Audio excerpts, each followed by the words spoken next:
in a time and age where there is, what do they call it, disruptive society, right? We're sitting here, I'm sure there's two, at least, I'm glad to see a lot of people looking up, but Clemens there is on his,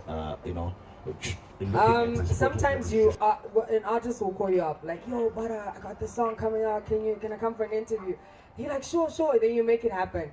Then they come on radio, and it's like, like you're squeezing the questions out of them. You're like, yo, but this is, you asked for a favor, I'm trying to help you out. There's a certain formula or a way of making a hit song. There's ways that work from time to time, yeah? Like, if Killer T releases Kufamba Kwa Pauros, maybe the next song is Ndori Kwira Say Goma. It's you. But Tamy,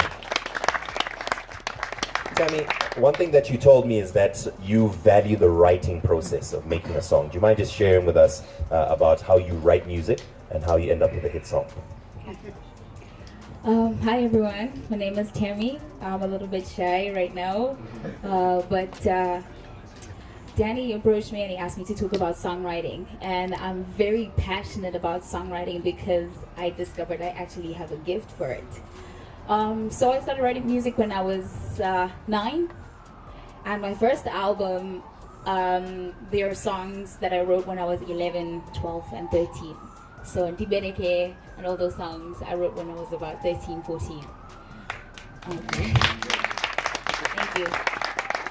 So I was doing a bit of research on the internet, what to say to you guys. It basically said when you want to write a good song, some of you follow trends, you research on what other people do, but I don't believe in that. I'm gonna share my story because that's how I write music. So I believe that music is a way to tell a story. And each and every one of us here, we live different lives and we have different experiences. And some of these experiences other people can relate to. Now, the most important thing is to speak your truth. Always, always, always. Why? Because the day comes when you have an interview, when you have to stand in front of people and tell them what you do, just like today. You should be able to defend yourself. You should be able to speak about what you do and not have excuses for it.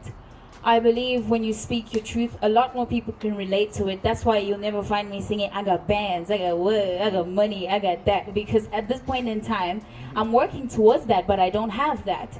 But I know there's certain people who can relate to a schoolgirl who's trying to achieve her dreams. I'm fresh out of high school, that's 2 years ago. And a lot of people can relate to struggles as well. Dibereke talks about struggles, and that's what I wrote about. So many of you will ask me, what struggles do you have, Tamy? You're only 20. But like I said, it's relative, it's subjective. Each and every one of us has different experiences on a daily basis. So what is it that Takura is doing? How is he doing it, man? I'd love to hear how he's managed to put together these radio hits. Please share with us your secrets, my man, if you're allowed to. Everyone put your hands together for Takura.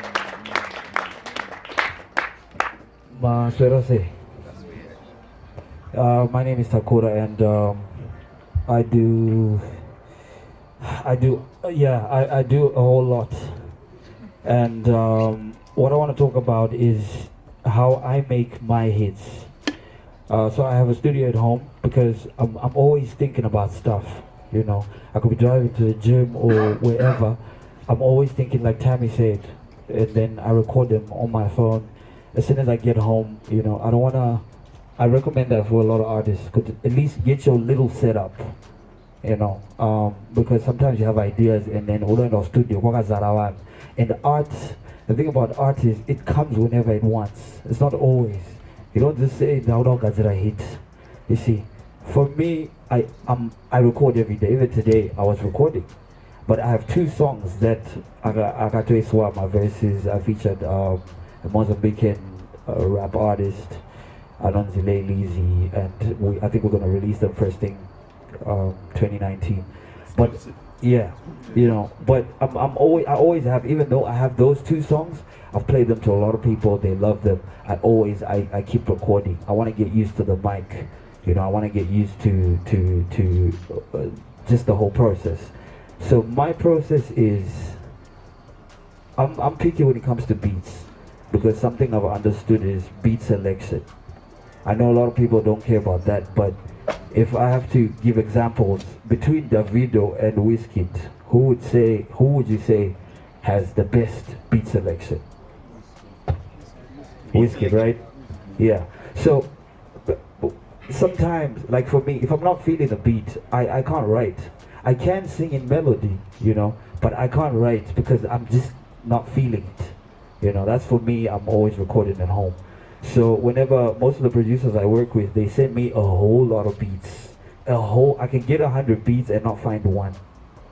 But I know that whenever I find the perfect beat, like when I found Jehovah, I even told my boys, and I said, if I don't make a hit on this song, then that's the beat. The beat is dope, and it's on my range. I can sing whatever I want. I just need to think of a great concept and and record it. So for me, that's one, beat selection, and also being able to tell if a beat is commercial or not. Like, when you approach me, you said you want to talk about how to make hits for radio. Like, my computer has so many songs. If they were hits, I would stop recording. So in 2019, I will be good.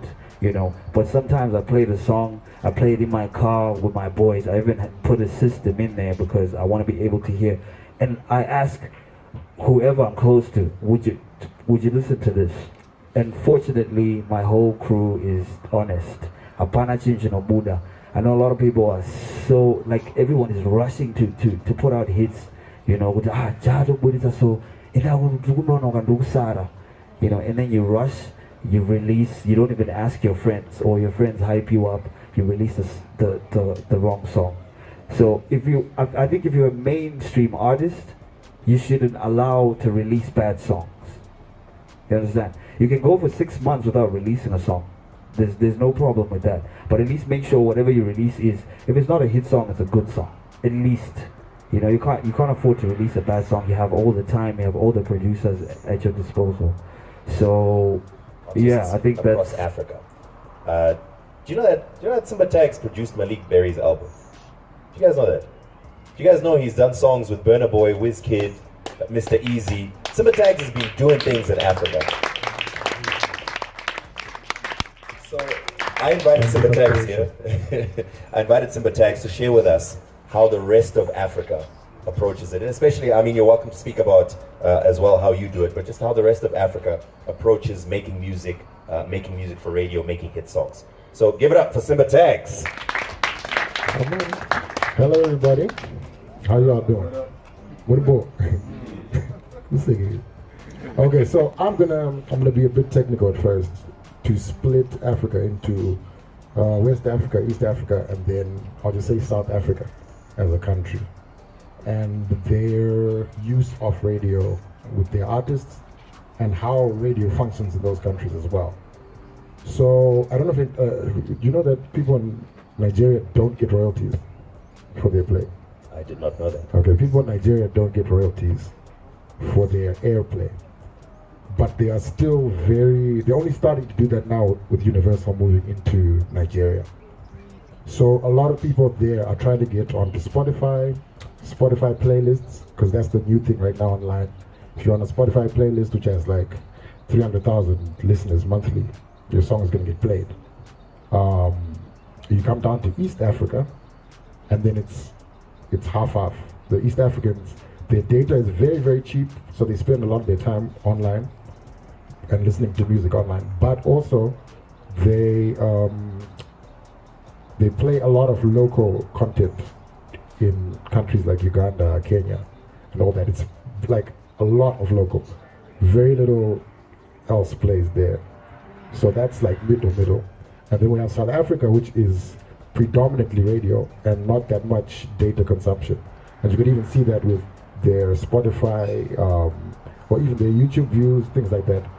They don't consume much data-wise, but radio for them is still big.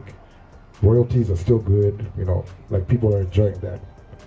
But with that said, as like upside down as things would be for the Nigerian industry, the artists there, like I've been in studio with different artists from Nigeria, like even with Mr. Easy, on this last album, any time he recorded a song, even if it wasn't going to go out, he called a radio DJ.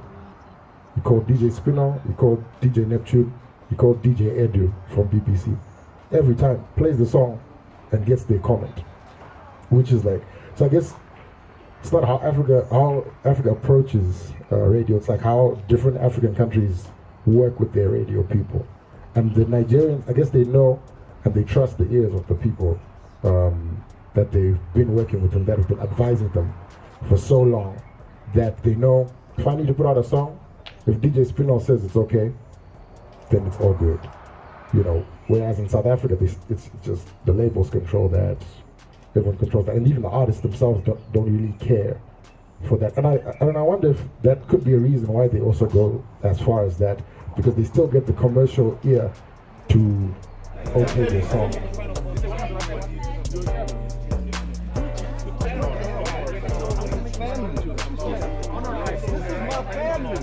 So what a good platform it was.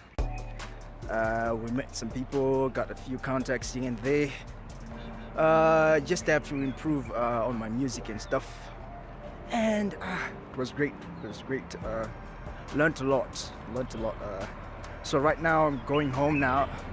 It was a good day, pretty productive day.